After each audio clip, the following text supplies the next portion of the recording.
Bonjour à tous, j'espère que vous allez bien. On se retrouve aujourd'hui en direct pour une interview avec Maïka qui va nous expliquer qui elle est, tout simplement, son univers, qu'est-ce qu'elle fait dans la vie, pourquoi elle en est arrivée là. Voilà, son compte Instagram s'appelle Guéris ton appétit et du coup je vais l'inviter tout de suite. Alors,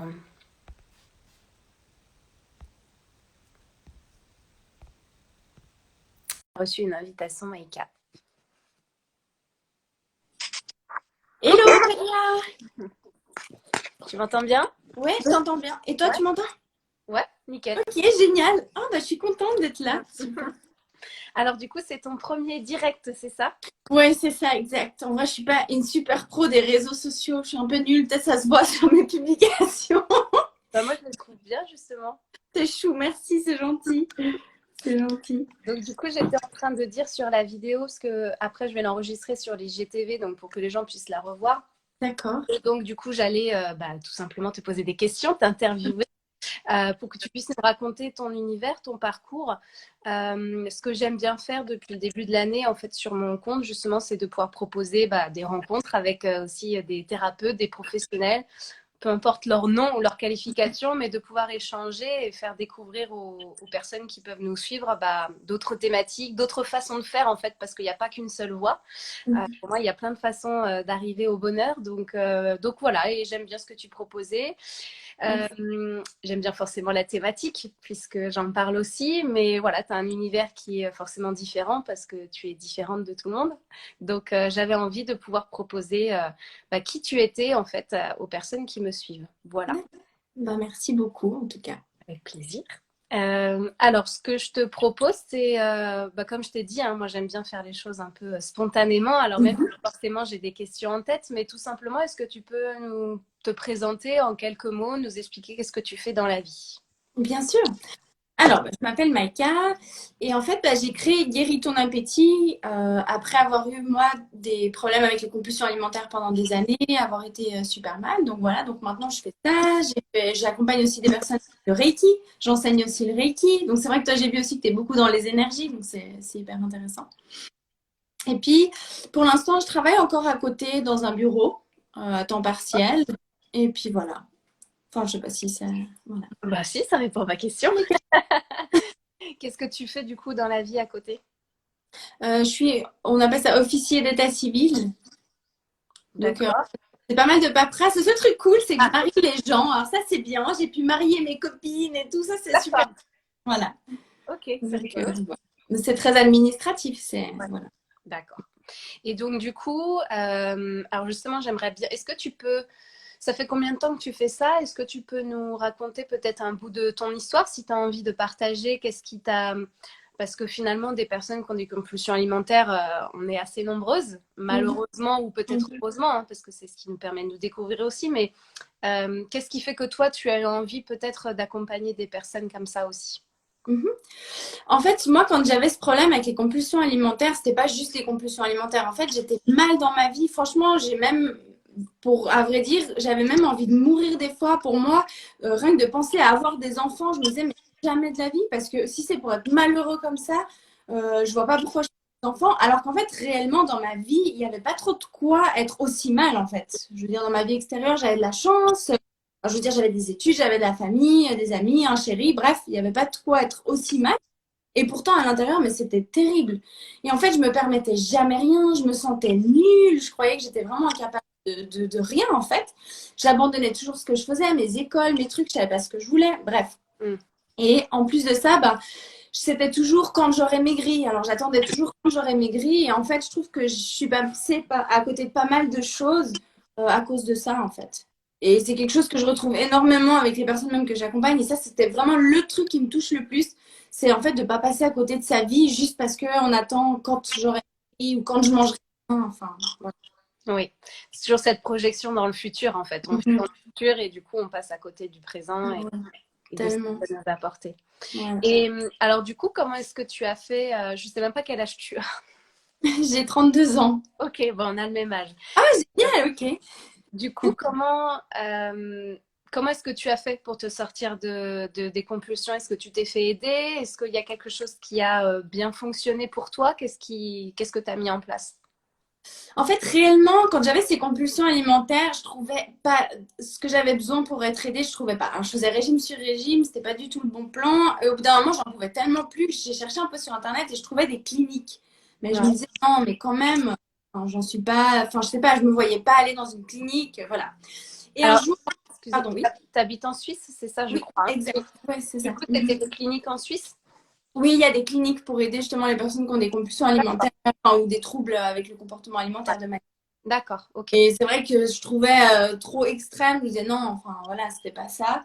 Hmm. Mais je comprenais pas en fait. À ce moment-là, je m'acharnais beaucoup face à la nourriture. Je croyais vraiment, j'étais toujours dans ce même cercle de me dire bon bah quand j'arrive à manger bien, c'est pas grave. J'avais toujours le prochain régime qui me réjouissait en pensant que ça allait me sauver la vie à chaque fois. Mhm. Et en fait, réellement, vu que j'étais super mal avec moi, un jour j'ai une copine qui me dit ah je suis allée faire une séance de Reiki avec une personne, tu devrais aller, c'est trop bien. J'y suis allée.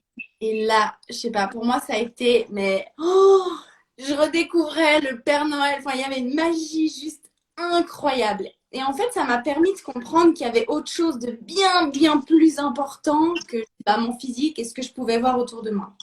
Suite à ça, en fait, je me suis fascinée pour ça. Donc, j'ai fait tous les stages de Reiki. J'ai vraiment là, à ce moment-là, tous mes sous, je m'achetais plus rien. Je faisais que ça. Vraiment, tous mes week-ends, tout, il passait pour me former au Reiki. Et j'ai beaucoup de chance. En fait, mon maître de Reiki, elle a beaucoup cru en moi. Mhm. Donc, très rapidement, je l'ai accompagnée, je l'ai assistée. Bref, D'accord. c'était vraiment, j'étais plongée dans cet univers-là. Et ce Mhm. qui m'a fait faire un énorme travail sur moi-même. Un gros travail de développement personnel. Et assez rapidement, je me suis dit, je pense qu'il y a un truc là que je dois pouvoir trouver pour me libérer des compulsions. Alors, je savais pas du tout comment encore. D'accord. Et la personne enfin, mon maître, elle était juste incroyable. Elle m'a aidé à un nombre de choses juste incroyables. Par contre, c'est vrai que les compulsions alimentaires, les personnes qui ne vivent pas ça, j'ai l'impression, elles comprennent pas. Mhm. Alors, elles donnent des super conseils. Ouais, tu devrais peut-être faire ça ou manger plus à tel moment ou truc. Mais elles comprennent pas le fond du truc. Alors, foncièrement, pour les compulsions, je me suis débrouillée. Mais le fond de comment travailler sur soi, comment aller dans le corps, comment aller travailler sur l'inconscient, aller libérer les blessures, les grosses émotions, bah ça, je l'avais appris avec elle. Et en fait, c'est comme ça que j'ai commencé à trouver comment faire pour me sortir des compulsions. D'accord. Donc, du coup, c'est vraiment le Reiki qui t'a mis le pied à l'étrier. Ouais, clairement. Ouais, clairement. Ok. Après aussi, je me suis formée à une méthode, ça s'appelle méthode de libération des cuirasses, MLC. Je sais pas si tu connais, de Non, Marie-Lise Lab. il y a Ouais, tellement de méthodes. ouais, c'est vrai. Il y a tellement de trucs. Bref, mais celle-là, c'est vrai qu'étonnamment, il n'y a pas beaucoup de gens, quand j'en parle, qui Ouais. connaissent. En fait, c'est une méthode psychocorporelle. Donc, en fait, ça m'a demandé, enfin, c'est vraiment quelque chose, je me suis formée pour pouvoir donner des cours, mais en fait, le but du processus, c'est surtout de travailler sur soi. Ouais. Et en fait, c'était un gros travail sur le corps. Et en fait, j'ai remarqué que je perdais beaucoup de poids très facilement quand Mhm. je lâchais prise, en fait. Parce qu'en fait, c'est vraiment une méthode où on se pose par terre sur des instruments, genre des balles de tennis, un bâton. Et le but, c'est en fait d'aller relâcher les mémoires qui sont logées dans le corps. Mhm. Et en D'accord. fait, j'ai enfin compris qu'en lâchant, dans la détente, c'est comme ça qu'en fait, on arrivait à se guérir. Et pas tout le temps dans le. Parce que moi, je suis du genre, non, je veux ça et je veux ça. Enfin bref, à être en guerre. Comme beaucoup de gens, justement, dans les compulsions, on dit non, j'aime pas mon corps, je veux pas qu'il soit comme ça. Alors on se force à faire du sport, on se force. Bref. Et j'ai compris, en fait, grâce à ça, que c'était plus dans le lâcher prise Mhm. et dans la détente, en fait, que le corps pouvait lâcher ce surplus. D'accord. Du coup, quand toi, tu accompagnes des personnes justement qui ont des TCA, du coup, c'est une technique qui est donc psychocorporelle, donc tu agis à travers le corps pour obtenir cet apaisement, cette libération, ou est-ce que tu travailles aussi sur d'autres plans, sur d'autres univers? Alors, je travaille un peu sur tous les plans. Mhm. Principalement, je trouve que psychologiquement, déjà, il y a quelque chose à mettre en place pour les Mhm. compulsions alimentaires. Si on sait déjà mettre en place, bah, par exemple, d'arrêter de se priver, ce genre de choses-là, déjà de commencer par instaurer ce genre de choses-là, ça met déjà une base et ça permet déjà de stopper assez rapidement les compulsions. Après, effectivement, dans ma méthode, moi, ce que j'utilise énormément, j'apprends aux personnes justement à ressentir leur corps, à aller dans le corps pour déloger en fait ce qu'il y a inconsciemment qui est. Parce qu'en fait, ce que je trouve incroyable, moi j'adore, c'est de. En fait, à longueur de journée, moi je m'amuse avec mon corps. Dès que je sens quelque chose, je me dis, ouh, parce qu'il y a un truc qui va pas. Ding dong. Ouais, c'est exactement ça. Ouh, il se réveille, il y a un truc qui se passe. Et en fait, j'ai aussi remarqué qu'avec les compulsions alimentaires, très souvent, ça crée des tensions dans le corps. Et en fait, sauf qu'on ne la réalise pas, cette tension. En fait, cette tension, elle crée des pensées, et ensuite, ça s'envenime jusqu'à créer, moi j'appelle ça le tsunami, où boum, ça y est, ça nous crée la compulsion, et bah, du coup, une fois qu'on est dedans, bah, c'est trop tard. Oui, bah oui. Voilà, c'est ça. Par contre, j'ai remarqué que si déjà bien avant, on se dit, oh, il y a ce qui se passe dans mon corps là, et puis qu'on sait comment aller détendre, se parler, bref, relâcher tout ça, ça fait qu'on finit pas par la compulsion parce qu'on a identifié le problème avant d'être débordé par la compulsion. Ouais. Donc, c'est vraiment un travail sur la cause que tu proposes avec tes approches à toi. Ouais, clairement. Ok, Tout à super. fait. Et alors, tu disais tout à l'heure que du coup, tu es maître Reiki enseignante, tu formes aussi au Reiki? Oui, ouais. Ok, génial. Et est-ce que c'est quelque chose que tu proposes en complément des accompagnements que tu fais avec les femmes qui ont des compulsions? Ou est-ce que tu es vraiment que axé sur cette problématique-là? Ou peut-être que, alors après, la vie te mettra sur le chemin les choses qui sont les plus pour toi, mais peut-être qu'il y a aussi des gens qui ont envie de voir un peu plus large que sur les compulsions ou pas encore pour toi? Si, en fait, ce que j'ai remarqué, ce qui est très intéressant, c'est souvent les personnes que j'ai accompagnées déjà, bon, depuis un bon moment, parce que bon, je pense que toi aussi, tu l'as vu, pour se guérir des compulsions, ça prend quand même du temps. C'est vraiment un Oui. truc qui est long. Bon, en même temps, quand on construit ça sur des années, je me dis quelques mois pour s'en sortir. Ça reste raisonnable. Après, ça dépend du point de vue. En fait, ce que j'ai remarqué, c'est que, en fait, mon approche, je prône vraiment ce truc d'aller au fond de soi, de changer sa vie, de changer sa perception des choses. Et très souvent, quand j'arrive à la fin du cursus, quand les personnes sont vraiment libérées des compulsions, naturellement, comme tu le disais, ça vient le sujet de bon, bah, on fait des séances de Reiki, on va chercher plus sur les blessures, voilà, on va plus sur du développement personnel. Et effectivement, à ce moment-là, oui, elles ont envie d'aller plus loin dans le Reiki. Ouais. C'est ce que je propose, mais après. Ouais. En général, oui, ça vient spontanément. Puis après, c'est aussi dans la relation thérapeutique. Hein, c'est toujours aussi cet échange de confiance. Et tu ne vas pas vers quelqu'un juste comme ça. C'est parce qu'il y a aussi quelque chose, un feeling qui s'instaure et que c'est la bonne personne pour toi. En tout cas, pour découvrir une partie de toi-même. Après, c'est ça. C'est toute la vie. Donc, on a besoin de rencontrer de nouvelles personnes. Mais tu es là sur le chemin pour les aider. C'est ça. En fait, c'est comme un lancement. En fait, pour moi, c'est vraiment débroussailler ce gros truc de compulsion qui bloque tout. Ensuite, on avance avec le Reiki. Et en fait, je vois les personnes qui commencent à capter, en fait. Ah, en fait, si je regarde ça, si en fait je fais ça, ben, en fait, bon, bref.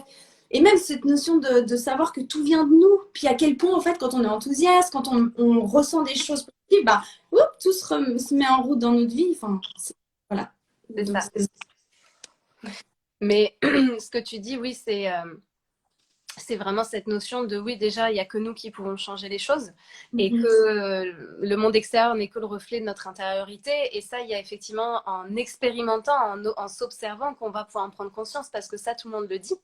Mais c'est toujours pareil, entre ce qu'on entend, ce qu'on voit, ce qu'on lit, etc., il n'y a pas grand-chose finalement qui est intégré au cœur de nos cellules et on a besoin de répétition.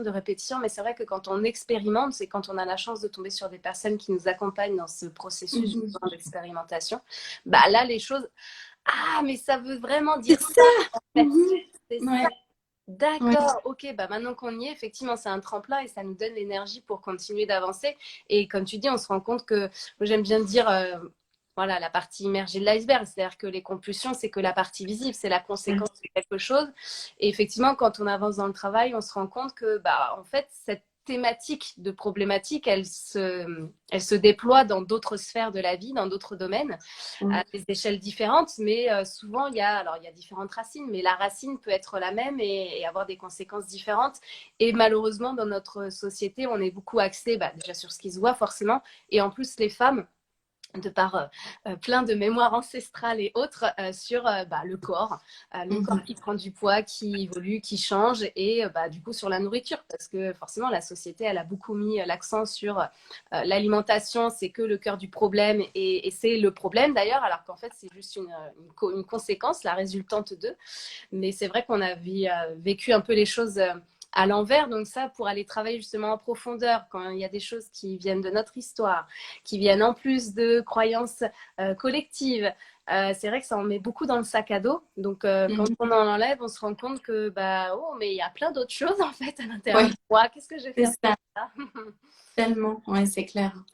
Et en même temps, j'ai adoré ce que tu as dit en tout début là, de l'interview. Tu disais malheureusement qu'on a eu des compulsions, ou tu as dit ou heureusement. Et en fait, c'est vrai que franchement, ça a été la pire chose à vivre pour moi. C'était horrible, mais en même temps, permis de créer dans ma vie vie suite à ça, c'est juste incroyable. Parce que, comme tu dis, la compensation avec la nourriture, la différence, c'est que ça se voit très très vite sur le corps. Effectivement, c'est quelque chose d'une personne qui fume, elle va fumer toute sa vie. Au pire, enfin, il se passera peut-être même jamais rien. Ça se voit pas. En plus, c'est très accepté que nous, quand on s'empiffre, il faut voir la famille, hein, les commentaires et autres. Effectivement, ça se voit très vite sur le corps.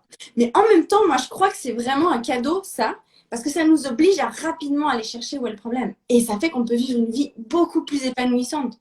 Parce que Ouais. si on fumait juste, puis que c'était accepté et par nous et par la société, puis que ça suffit à compenser notre truc, ben, on se rend même pas compte en fait qu'on fait ça. Et du coup, ben, on se rend même pas compte qu'on trimballe nos vieilles casseroles toute la journée, tout le temps. Que C'est nous, ça. avec notre surpoids, c'est hyper chiant, mais du coup, ça fait qu'on va chercher où est le problème. C'est ça. Justement, moi, j'aime bien dire à mes clientes aussi que vous avez choisi la nourriture parce que c'est comme ça et peut-être que ça fait partie de votre histoire et que vous aviez besoin de cette nourriture. Mais c'est un trouble compulsif et au niveau des addictions, il y en a plein d'autres. Il y a effectivement la cigarette, l'alcool, la drogue, le sport à outrance, les achats compulsifs, la dépendance affective. En fait, tout ce dont vous avez la sensation d'avoir besoin pour vivre, mais que vous êtes plus dépendant que maître de ça, en fait, que vous maîtrisez ce qui se passe parce que vous comprenez pourquoi vous le faites, c'est qu'il y a un mal-être, c'est que ça cache autre chose. Et effectivement, parce que voilà, on a beaucoup jeté un peu ce regard un peu, enfin voilà, l'alimentation c'est mal, on dit bien la malbouffe, enfin voilà, on a mis énormément de choses négatives sur cette alimentation et donc ça a généré énormément de croyances qui sont ancrées en nous et c'est ça en fait qui fait effectivement ça vient vraiment rajouter une couche. On a l'impression qu'il n'y a que ça, mais en fait non, effectivement comme tu dis, oui c'est parce que ça se voit et que quand on prend du poids ça se voit, mais il y a plein d'autres choses que tout le monde fait et qui est normal en fait. Bien sûr. On est juste des reflets du fait que ça va pas bien à l'intérieur, mais il y a des choses qui ne se voient pas et puis l'être humain quand il voit pas, c'est un peu le pas vu pas pris. Bon, je vois pas, elle a l'air d'aller bien, je vais surtout poser. Voilà, c'est parce qu'en fait, encore une fois, les gens ne savent pas quoi faire de ce que eux, même leur propre mal-être, donc ils vont pas aider les autres, ce qui est logique. Ouais. Mais voilà, pour moi, effectivement, c'est toujours cette idée d'essayer de voir les choses, de voir le verre à moitié plein finalement, plutôt qu'à moitié vide. C'est une opportunité effectivement d'aller mieux et de se sentir plus soi-même. Et donc, ça s'inscrit dans une démarche beaucoup plus large. Donc, c'est bien que tu puisses proposer ça aussi à travers le Reiki, c'est génial. Et en plus, je sais que moi, quand j'ai commencé à me former au Reiki, le premier degré, alors je sais, tu as fait le Reiki Usui ou pas? Je sais pas ce que Oui. Ouais. Donc, je sais que dans les idéaux qui te proposent, en tout cas qui t'enseignent sur le premier degré, c'est que c'est d'abord un travail pour toi. Et tu verras après si tu as besoin de le transmettre. Mais c'est d'abord pour toi et te sentir mieux avec toi-même et déjà guérir ce que tu as à guérir. Et puis après, tu verras si tu as l'énergie et les capacités d'aider les autres. Mais c'est d'abord toi.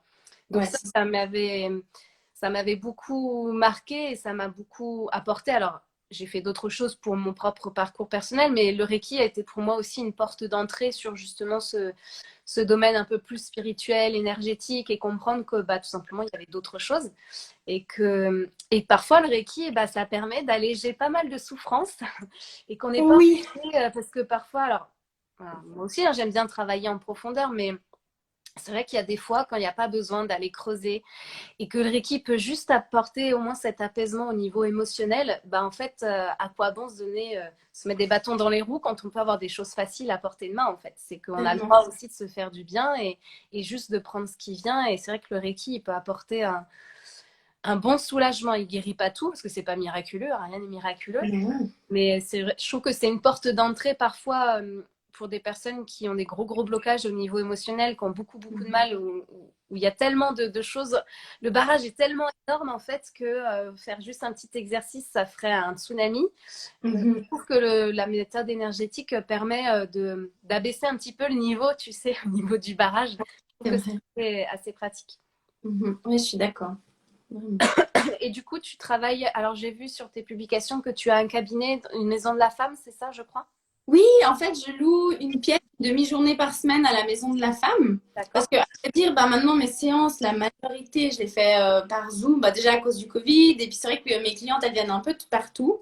Après, quand c'est Reiki, j'ai une pièce chez moi. Parce que j'avoue que j'aime bien avoir mon environnement, j'aime mon énergie. Enfin, j'aime bien faire voilà, mon cocon quand je reçois, que ça soit vraiment, voilà. Donc ça, je fais ça ici. Mais c'est vrai que oui, sinon j'ai auprès de la Maison de la Femme, en fait, c'est un truc super qu'une fille a créé ici à Genève, où on est plein de femmes ensemble à louer l'endroit. Et puis, c'est pour que les femmes trouvent au même endroit, en fait, tous les soins dont elles auraient besoin. Ouais. Donc, voilà. Ça, c'est cool. Ouais. Je ne sais pas s'il y en a beaucoup en France, des maisons de la femme. Peut-être que. Alors, je ne sais pas, pour les personnes qui nous regardent là en direct, après celles qui nous verront en replay, vous pourrez poser vos questions en commentaire, mais peut-être que vous avez des questions à poser à Maïka, peut-être un peu plus précises. Voilà, n'hésitez pas.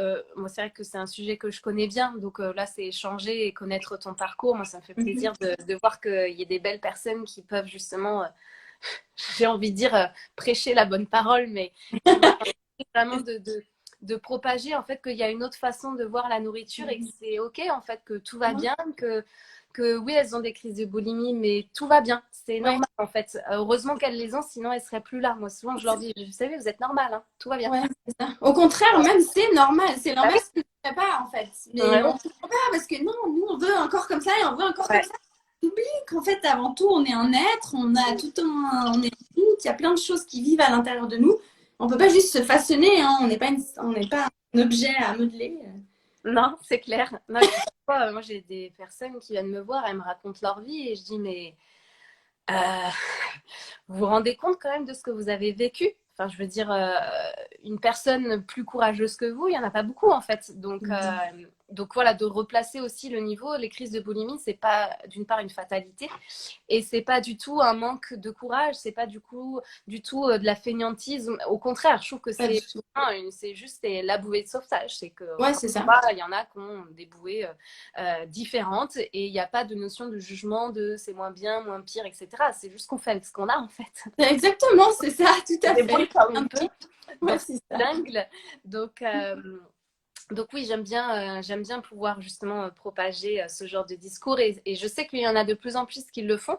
Alors moi, j'ai un cursus, je suis diététicienne à la base, donc forcément, j'ai baigné dans l'alimentation, mais on ne parle pas du tout en fait de cette façon, si tu veux, d'approcher les choses. Nous, c'est très factuel, nutrition, équilibre alimentaire, ce qui est très bien, hein, connaître le corps humain, son fonctionnement, c'est les bases. Mais c'est vrai que, en tout cas, pour ce qui a trait aux troubles du comportement alimentaire, en tout cas, dans moi, le cursus que j'ai suivi en France, en plus, il est ridiculement court et folie. Mais c'est vrai que pour tout ce qui était TCA, alors en tout cas, ça va faire un peu vieillot de dire ça, mais à l'époque où j'ai passé mon diplôme, on avait très très peu de contenu en fait sur les TCA et moi je me souviens c'était un mec, un diététicien qui travaillait dans un hôpital à Paris, justement dans un service dédié, donc c'était très, il y avait un côté très médicalisé à la chose. Qui était juste aussi, hein, parce que quand on souffre d'anorexie et qu'on est hospitalisé, bien évidemment qu'il y a tout un protocole au niveau de l'alimentation à mettre en place. Mais c'est vrai que ça m'a énormément manqué ce côté psychologique de compréhension justement de pourquoi est-ce que ça se met en place en fait la base. C'est comme toujours pareil, c'est mettre un pansement sur un escar en fait.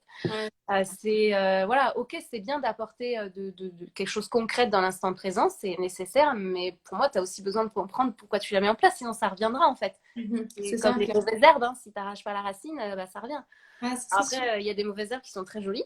Oui, mais voilà, tout dépend du jardin, tout dépend du jardin que tu souhaites cultiver. Voilà. C'est ça. Donc voilà, c'est bien aussi, je trouve. C'est aussi pour ça que moi, je me suis un peu éloignée de ce domaine très médicalisé de la diététique, tel en tout cas que moi, on me l'avait enseigné.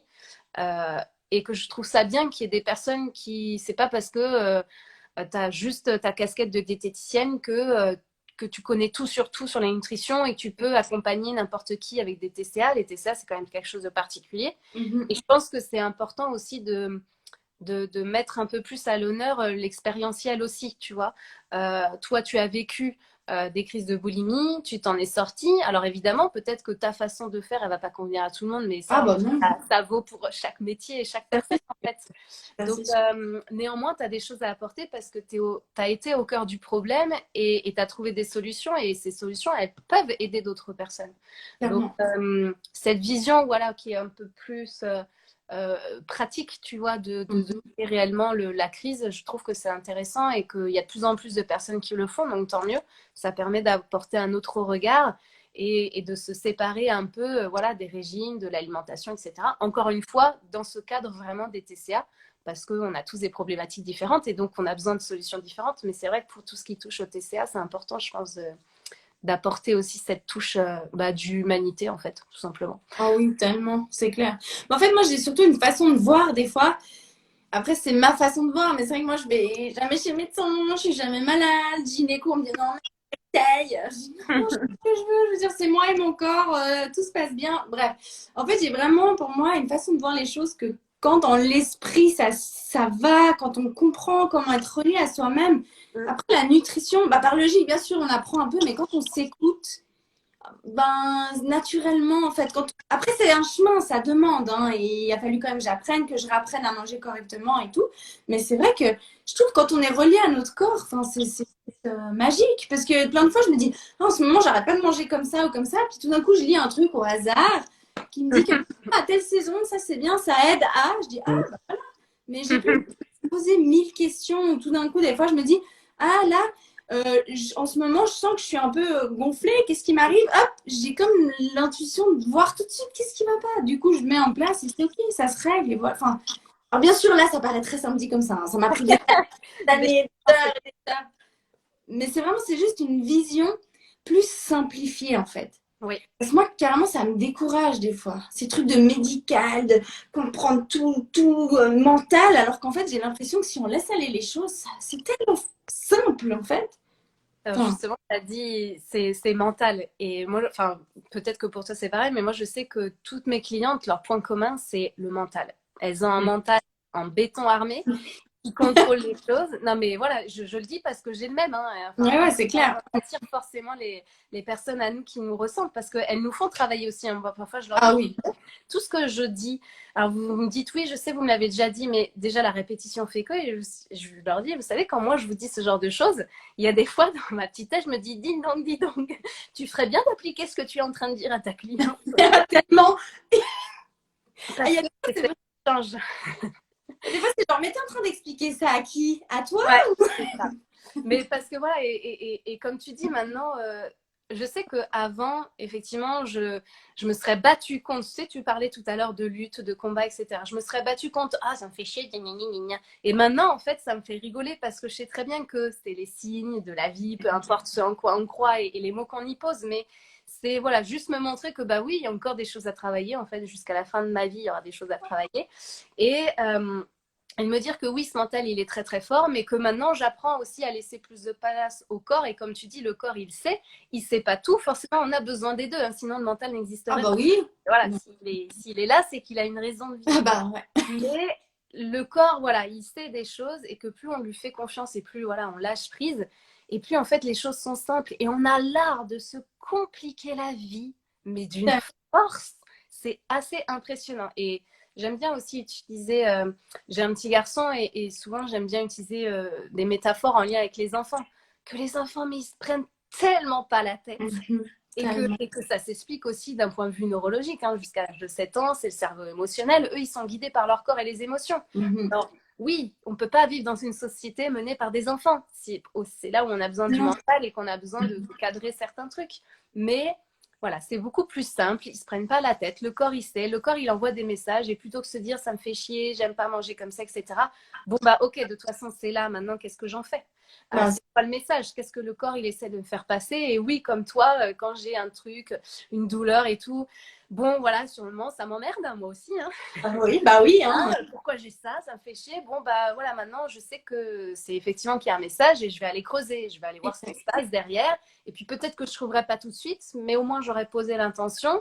Et après, effectivement, je vais lire quelque chose par hasard, ou je vais avoir envie d'appeler telle personne, je vais avoir un mot, un truc, et puis après, c'est l'association d'idées, et ça te permet de cheminer comme ça.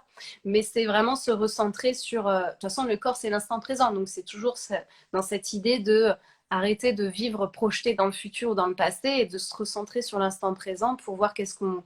Il y a plein d'informations, en fait, qui s'y cachent, et on passe tellement de temps à être figé dans le passé ou alors à se projeter dans l'avenir, ah oui, mais si, machin, etc., qu'on oublie que toutes les réponses, elles sont dans le présent. Ouais.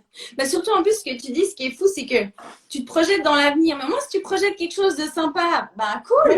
Si tu projettes tout le temps des trucs que tu n'as pas envie, bah, c'est ce que tu finis par atteindre, sans faire exprès. Hein. Mais on se rend pas compte, en fait. Voilà. Quitte à y penser. Tu attires ce que tu vibres. Exact, c'est ça. Complètement.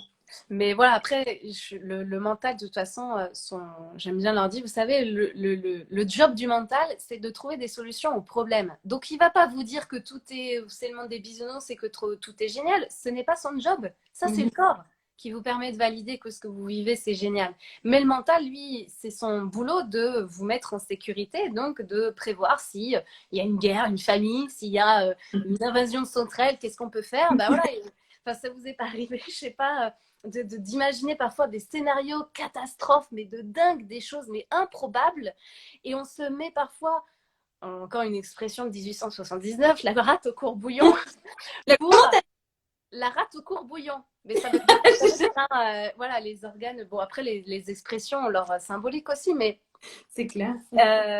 C'est vraiment de se faire paniquer, en fait, et de se mettre, du coup, dans l'instant présent dans le corps, dans un état de stress, qui, du coup, a des répercussions après au niveau de l'alimentation, pour des situations qui ont une chance sur 1 milliard d'arriver.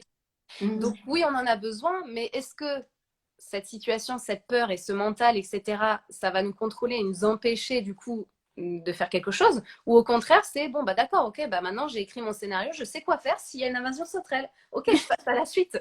Et ça donne au contraire l'opportunité de border les choses et de me cadrer, de me préparer en fait à l'avance, tout en sortant de ma zone de confort, mais en se disant bon bah s'il arrive telle chose, j'ai déjà mon plan B, mais ça va pas m'empêcher de réaliser le plan A. Et le problème c'est que parfois on est tellement dedans que en fait bah, on fait plus rien du tout.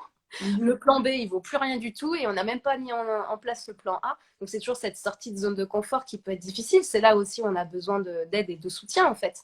Parce qu'on est des êtres humains et qu'un de nos besoins fondamentaux, c'est les relations. Hein. Ah bah, ça, se connecter aux gens. Sans les autres, vous avez du mal. Hein. On a du mal, en fait, Les autres sont notre reflet dans le miroir. Donc, on a du mal, forcément, à voir ce qui s'y cache en étant seul. C'est aussi pour ça qu'on a besoin des autres. Ils nous font évoluer et progresser. Donc, c'est sûr qu'en ces temps si particuliers, on ne va pas faire tout un laïus sur ce qui se passe en ce moment dans le monde. Mais c'est d'autant plus difficile parce que ça nous demande d'être recentrés sur nous. Et là, en plus, on peut se rendre compte que, wow, en fait, c'était bien la merde là-dedans. Et j'étais tellement concentrée sur... autre chose que je n'ai pas vu venir, mais que comme je n'ai plus de personnes à côté de moi pour m'aider ou me soutenir, il y a des gens qui peuvent se sentir un peu désespérés. Donc, c'est là où les réseaux sociaux, finalement,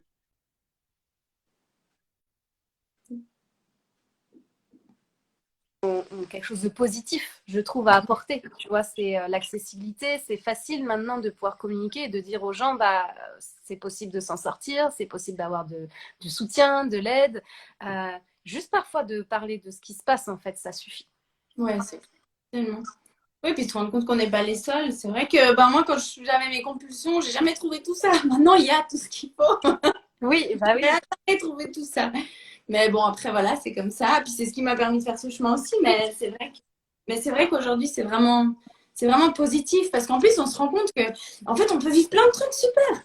Parce que plein de fois, quand dans notre entourage, on voit, il y a certains trucs qu'on ne voit pas, on ne penserait pas que ce serait possible. Et en fait, de voir sur les réseaux sociaux des gens qui réalisent des trucs super qu'on voudrait, bah, en fait, c'est faisable. Donc, c'est génial. Ouais. Je trouve ça importe, c'est super. Quand ça reste sur cette optique, c'est toujours pareil. Hein, il y a toujours il y a deux faces hein, sur une même médaille. Donc, c'est toujours dans cette notion de juste équilibre. Quand ça reste, oui, ok, c'est possible. Et après, voilà, faut pas non plus trop plonger dedans. Voilà, faut aussi faire attention aux réseaux sociaux et pas se dire que tout le monde a une vie bien meilleure que la nôtre. Non, en fait, plus dans le sens, cool, moi aussi je peux en fait. Oui, ça existe en fait. C'est plus dans ce sens-là. Non, sinon si c'est pour jalouser ou se sentir mal, non, dans ce cas-là, c'est pas une bonne utilisation. Alors, je sais pas si tu vois les commentaires en même temps. J'ai Lucky Lilou qui dit que tu as toujours été pour elle un exemple. C'est un très beau commentaire. Alors, elle a tellement travaillé sur ses rêves que tu es son rayon de soleil et meilleure force dans sa vie. Voilà. Oh, t'es vraiment un ange. Si c'est bien juste, parce qu'avec les noms Insta, des fois, c'est ma petite Susanna, je crois. Et ma petite Susanna, Je t'envoie plein d'amour parce que Susanna, elle est venue me voir effectivement pour le Reiki. Elle m'a envoyé plein de gens. C'est vraiment un ange. C'est trop chou. Ouais, vraiment trop beau. Vraiment, même de pouvoir rencontrer des gens comme ça, aussi lumineux, qui ont un cœur aussi grand. Enfin, en fait, c'est tout ce que ça apporte d'être là-dedans. C'est magique, franchement. Et merci pour ce magnifique commentaire. Je suis vraiment hyper touchée. Merci du fond du cœur, vraiment. C'est l'échange. C'est l'échange qui permet d'avancer, quoi. Enfin, c'est ce qu'on disait tout à l'heure, c'est que les personnes avec qui on travaille, elles nous aident aussi à grandir et évoluer, en fait. Oh oui, tellement. Ah, Jojo. Vous êtes chou, dis donc, ça me touche beaucoup. Tu as ton fan club qui est présente. Ouais, vous êtes trop chou, les filles. Franchement, ça me touche tellement, même rien que vous soyez là pour regarder le live, plus là les commentaires, vraiment merci du fond du cœur. Et vous aussi, vous m'avez appris énormément, vraiment. Bon, en tout cas, merci pour votre écoute à tout le monde. Merci à toi, Maïka. Est-ce que tu veux, parce que je regarde l'heure, je ne sais pas si tu veux nous partager peut-être autre chose. Est-ce que tu as une nouveauté pour cette année? Est-ce que tu as envie de parler d'un projet peut-être que tu as envie de réaliser? Oui, volontiers. Si ça vous intéresse, j'ai créé enfin mon programme en ligne. En fait, ça faisait des années que je rêvais de faire ça, mais je ne savais pas comment m'y prendre. Et grâce à un super groupe de femmes qui m'a fait confiance là ces derniers mois, en parallèle où je les accompagnais, j'ai créé en fait ce programme vraiment sur la base de ce que je vivais avec elles, de questions des difficultés, de tout ça. Et j'ai vraiment pu réunir tout sur un programme. Parce qu'en fait, ce que j'ai réalisé, et ce qui était un peu mon cas aussi, c'est que des fois, quand on veut faire un vrai chemin sur soi, c'est vrai que de prendre des séances individuelles hyper régulières pour s'en sortir, je trouve que ça fait quand même un certain budget. Je me suis dit, en fait, ce qui serait bien, c'est d'avoir un programme, en fait, où il y a tout dedans. La personne, elle a vraiment tout de quoi se guérir. Et quand ça coince, de venir faire des séances. Ouais. Pour ma part, c'est ce que j'aime faire. Moi, j'ai toujours aimé. Je prenais les outils dès que j'allais, je travaillais sur moi, je travaillais. Et dès que ça coinçait, vraiment que j'arrivais pas à dépasser, j'allais me faire aider. Mais ça évite comme ça d'avoir une dépendance à la personne et se rendre compte qu'on peut le faire par soi-même, une fois qu'on a tous les outils de pouvoir mettre les choses en place soi-même. Et juste quand ça coince, d'avoir justement la lumière extérieure, parce que c'est toujours facile depuis l'extérieur de voir ce qui joue pas, mais quand c'est nous qui sommes dedans, des fois, une petite lumière de quelqu'un, ça peut aider quand même.